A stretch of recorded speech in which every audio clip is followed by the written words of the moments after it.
Today we're going to be working on decomposing functions. So given one function, can you break it up into two? Now, the order in which you're going to be asking or like figuring out what f of x and g of x is just kind of your order of operations.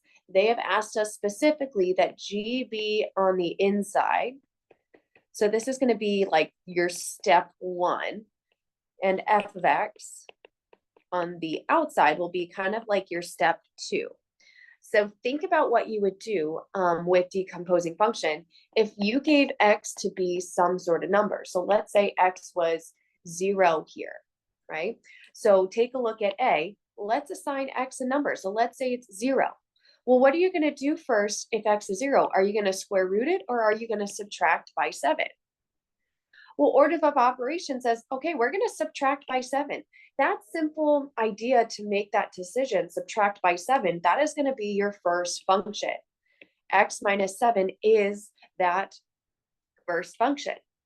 And then once it's a number, right? So this, if it's 0, right, you now have the negative square root of 7, which won't work under square root. But what would you do then, right? Let's say we then decide to take the square root of it. Well, by doing that next action, we're taking the square root of that number. We're going to say that number in the future is just going to be x. So let's do it again. Let's just say again, x is equal to 0 here. And I'm just assigning a random number to kind of help us out.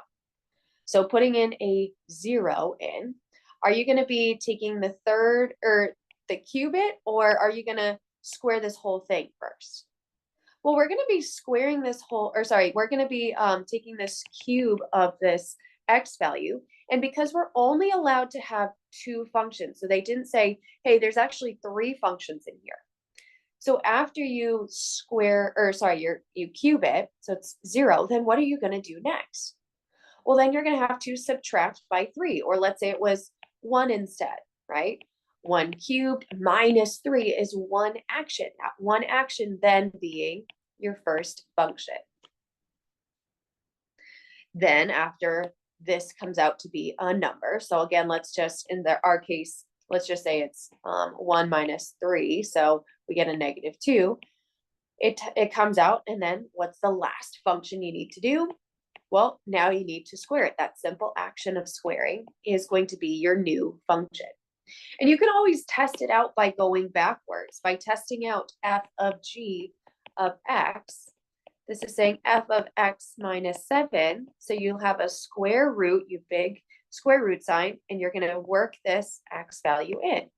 And that's what you get out at the beginning. If you do it again, you have f of x cubed minus 3, and you put it into your parentheses. Again, wherever your x is, you're going to leave a big app, and you work it in. And that is the exact same as what you're starting with.